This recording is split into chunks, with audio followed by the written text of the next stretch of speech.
Hello, good afternoon. Thanks for joining us on this webinar.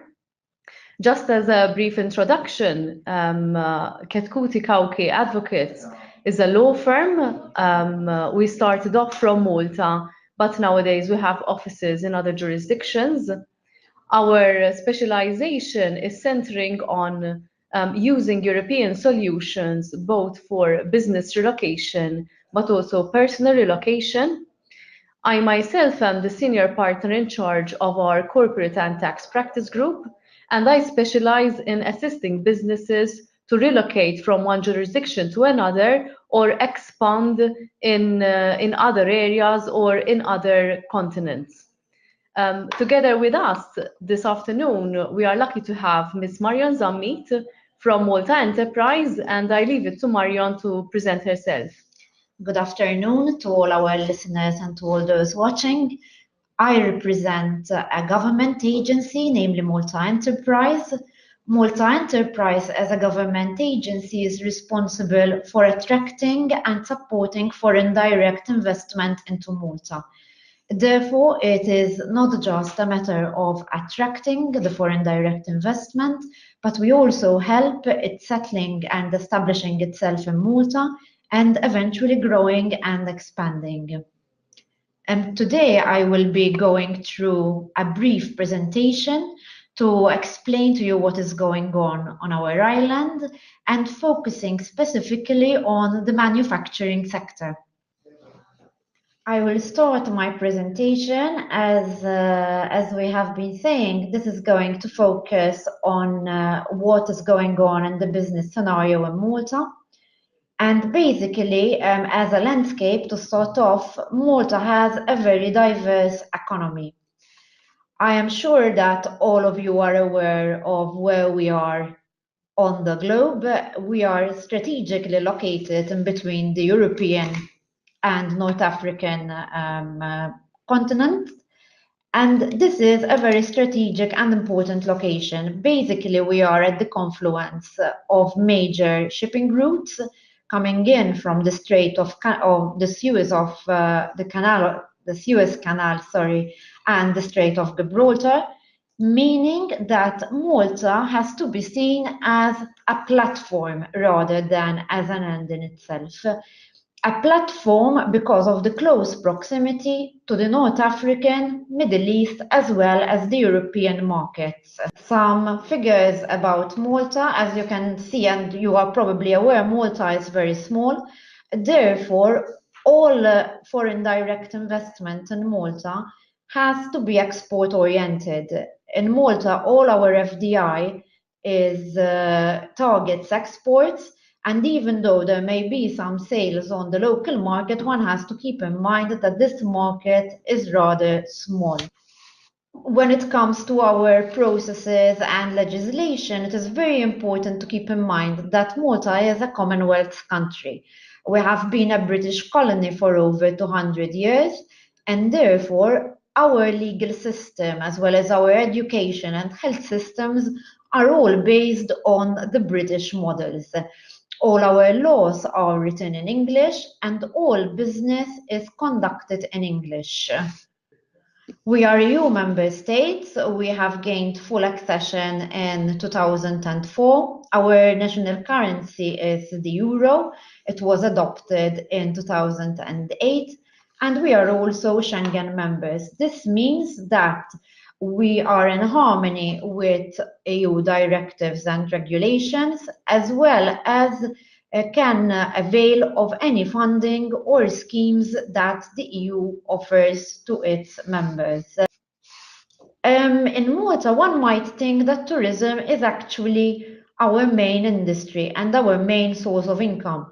In reality, our economy is very diverse and has far-reaching sectors, which you can see highlighted here.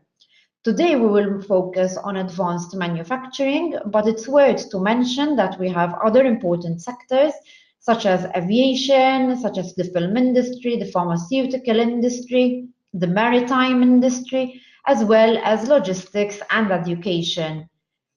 These are some figures showing the growth of our economy. luckily for us, and because we have worked a lot towards it, our economy is doing very well at the moment. And in fact, we have been registering growth year after year. We are ranking actually second, and now we have even ranked first as to the fastest growing economy amongst the European 28 members. If we focus on advanced manufacturing, manufacturing is actually one of the mainstays and pillars of our economy. The contribution to our gross domestic product from advanced manufacturing is actually over 20%, which means that it is a sector that we give a lot of importance as well as support to. In Malta, manufacturing is very particular. We are an island, and therefore our market is small and we are small, meaning that our manufacturing is all export oriented. Also, being an island, it means that most of the product has to be shipped by sea or by air. But it is therefore an advantage to such companies that are operating in Malta to manufacture very high value-added components which are small in nature and therefore occupy very small volume when it comes to shipping, but which are sold at a very high selling price. Also to bear in mind is that our manufacturing many times is not directed to the final customer, but to another company, which it's basically a component in a bigger product. For instance, when it comes to looking at the operators here in Malta, one can at once identify quite some big names like ST Microelectronics, which produce microchips. These microchips go in anything from an Apple mobile phone to a car, basically, and it is one of the largest employers in Malta. In fact, ST Microelectronics in Malta employs over 1,500 persons. You can look at the likes of, for instance, Playmobil, the German toy manufacturing in Malta. It has one of its biggest manufacturing arms, as well as, for instance, Tolly Products, whose end customers are customers like Dior and Guerlain. Tolly Products, for instance, produce the packaging which goes to high-profile cosmetic companies, of which I have mentioned a few. Another very interesting sector is automotive components, and here we have the likes of Trelleborg, who manufacture automotive rubber rings, seals, as well as Methods, who are producers for automotive switches. Both companies sell to very high-profile companies such as Mazda, what used to be Fiat, which is now FCA, even Jaguar and BMW and Mercedes. So the components from these companies end up in very important uses and products. What is also important is that in Malta we have a very strong engineering background. It's a background that was given rise to from the times of our shipbuilding industry, and this we have diverted into our manufacturing. In fact, manufacturing employs a lot of engineering human resources and has somehow evolved in Malta into a very advanced form of manufacturing. If anyone had to come and visit our manufacturing companies, these companies are using very advanced manufacturing systems, automation and robotics, and this has only been possible because of our very skilled engineering and technical resources. Another very important sector, and which is also linked to manufacturing, is the life sciences and the medical services. Here is worth mentioning that Malta has a very important pharmaceutical cluster.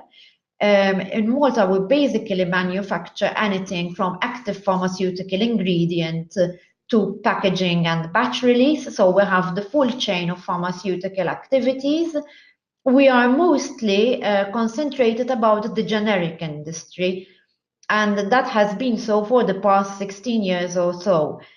So we have API producers, we have solid oral dose production, we have companies that are doing packaging and batch release, we have some who are only doing batch release, and there are some who are doing testing and batch release. So in this aspect, we have the full range. Obviously, our advantage is that being in the EU and basically from Malta, these pharma companies gain entry into the European market. So you will find various third country operators like Indian companies who are using Malta as a packaging test and batch release site as a gateway to the European market. Another important subsector, so to speak, is the medical devices. And here you have the likes of Baxter, you have the likes of Metal Form and Cardinal Health. And again, even though here you do not need EU GMP but need a CE marking, still the product avails of a made in the EU stamp.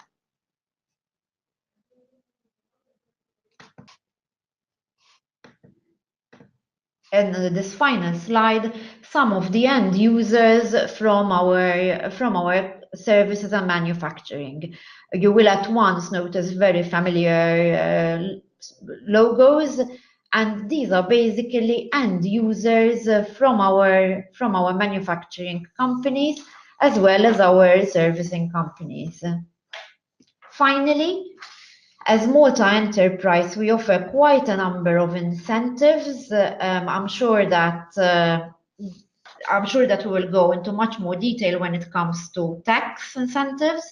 However, as Malta Enterprise, we also offer various incentives which help financing, capital investment, as well as the procurement or allocation of industrial land where your factory, your premises can be situated. There are various incentives also when it comes to training and attraction of workforce. So we offer quite a complete and holistic package of support along with our support when it comes to setting up your company. Finally, there are various reasons why Malta. Malta is an excellent jurisdiction if you are looking for an economic and politically stable scenario where to base your company. We are strategically located. In fact, Malta has to be seen as a platform for other markets rather than just Europe. So one has to consider the huge markets available in both North Africa and the Middle East. We have a very transparent, efficient, and competitive tax system. And we have highly skilled and English-speaking human resources. In Malta, everyone speaks English, and as I have already said before, all business is conducted in English. We have a relatively competitive cost structure. We have an excellent quality of life. And together with our incentives and our support, your company can not only establish itself in Malta, but also grow and strive to become a major operator in what is the European market. Thank you so much. Thank you, Marion. I think we all agree that Marion gave us a very good overview of the businesses which are currently already located in Malta and are successfully operating within the current legislative framework, but also a general overview of the jurisdiction and the main industries which are currently operating here. So just as an introduction of our role within the relocation of a business, we as lawyers take care of any aspect which would be required in order for a business to successfully be able to relocate or continue in another jurisdiction or actually branch out into another jurisdiction. Apart from Malta, we do take care of other jurisdictions through our other offices. However, today, our webinar will be focusing on Malta. Apart from the setting up of the structure itself, setting up, we would obviously do the required planning both in terms of how the structure is to work within the local legal framework, but also we would take care of the international tax planning point of view. We have already discussed briefly why Malta. Here we have a comparison of the main jurisdictions which we encounter when we are dealing with businesses. So we are very much involved in negotiation of commercial agreements and negotiations also in international transactions, which brings us closer to other jurisdictions, and therefore we're exposed also to the risks of other jurisdictions and also to their advantages. If we were to compare with other EU jurisdictions, then Malta have certain advantages also in terms of the way of conducting of business, but also in terms of its legislative framework. As Marion has mentioned previously, we have many similarities with the UK legal system because some of our laws have been inherited from the UK system. Be it corporate law, be it tax law, both are very much similar to the UK system, and we also have a domestic trust legislation which is also very close to Jersey law.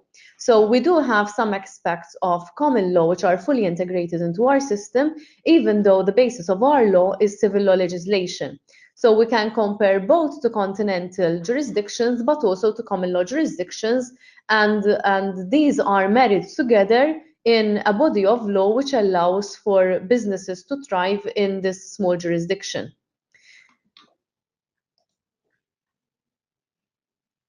Going now more towards the discussion on fiscal and corporate structuring implications, Malta has a corporate tax rate which offers a high headline rate of tax, which is 35%. However, then there are systems which would allow for refunds to be paid or credits to be allowed to businesses in order to allow them to grow even further. Malta has worked a lot on its international relations, especially when it comes to exchange of information treaties and also double taxation treaties. And in fact, we have a very wide treaty network, which currently stands at 75 double taxation treaties, which are currently signed and also in force. As we speak, others are being negotiated also with other countries, including the South American area and also other countries where negotiations have been finalized, but the agreements are not as yet in force. So this is a continuous project basically of our tax authorities in order to widen even further our treaty network. We will be having a look at the types of corporate structures which a business can set up here in Malta in order to be able to operate. I will be today focusing mainly on solutions centering around trading structures and also investment structures. In other sessions of our webinar series, there will be focuses on other industries apart from smart manufacturing, and therefore in those webinars we'll then go into further detail in different types of structures.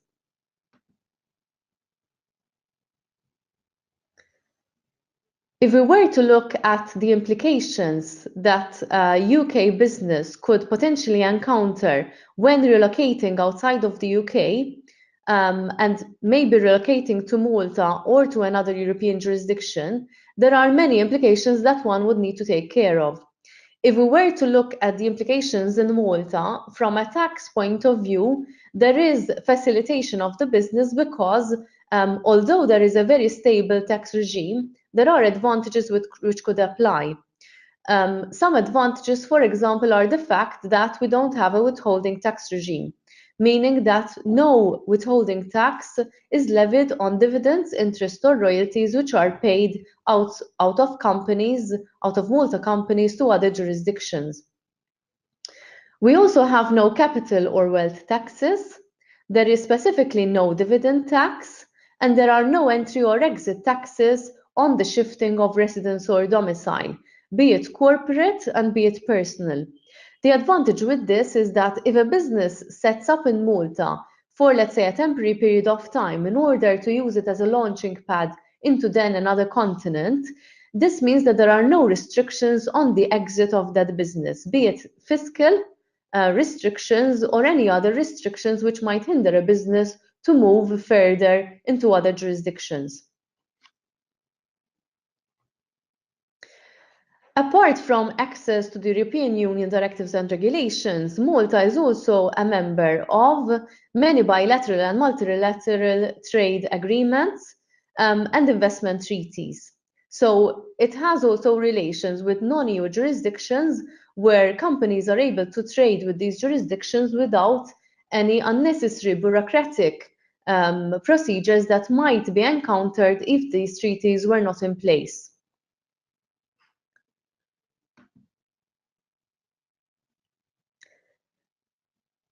The main elements which we would focus on in such projects of relocations would be corporate and tax planning, the preparation of any legal documentation required. We would also assist with the relocation of the main promoters or the main people who would need to work for the company. There is also assistance with the necessary acquisition of relevant licenses in the regulated industries. And we would also liaise with the relevant authorities. There is also an opportunity to buy or rent commercial premises through which the business can operate, and we can also take care of the negotiation of those agreements. Moving on to some typical trading structures, we can look at a typical Malta company, which would usually be set up as a limited liability company.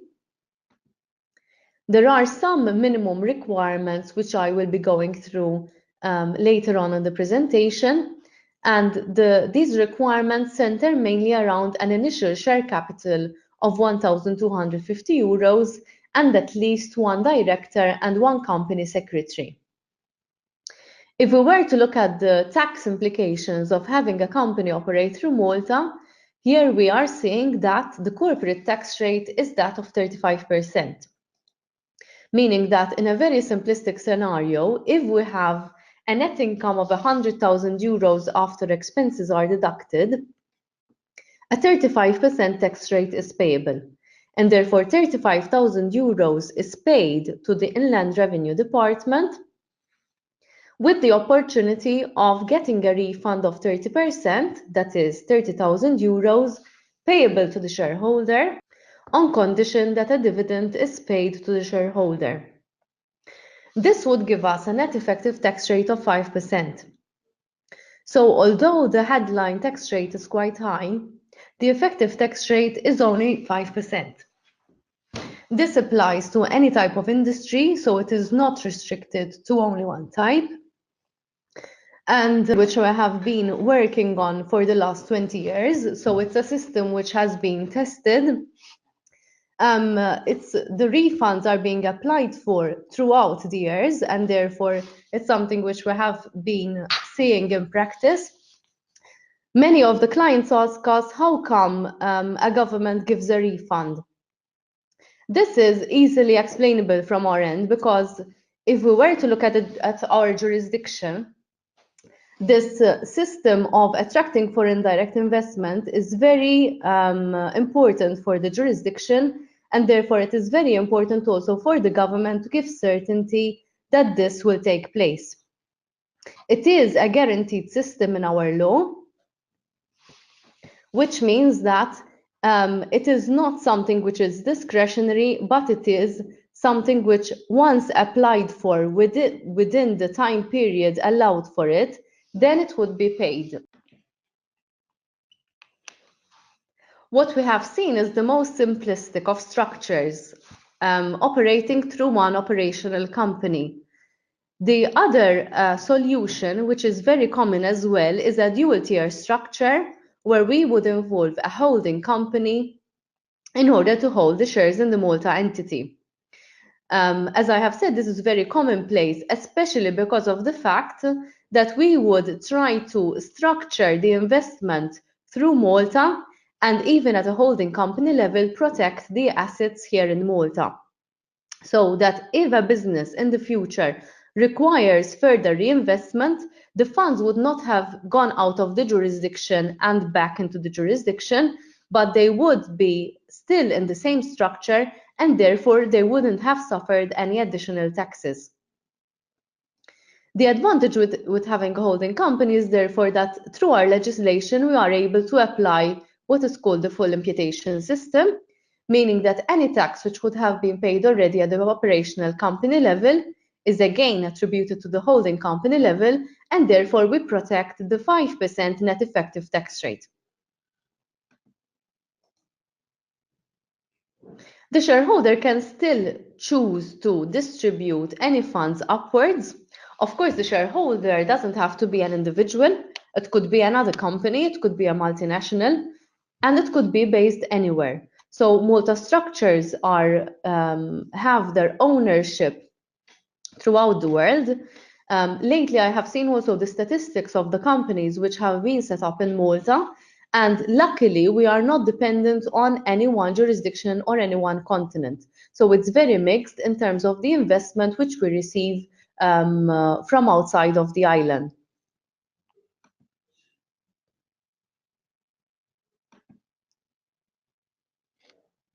So just to summarize, apart from the advantage, the tax advantage of having the result being quite a low tax rate of 5%, there are other advantages because of the fact that we are operating in a European Union jurisdiction. So the company itself can apply for a value-added tax number, which would allow it to also operate within a triangulation transaction with other EU companies, which are also VAT registered, and it could also benefit from EU trade agreements. There are also the possibilities of including foundations and trusts in structures when it comes also to personal planning.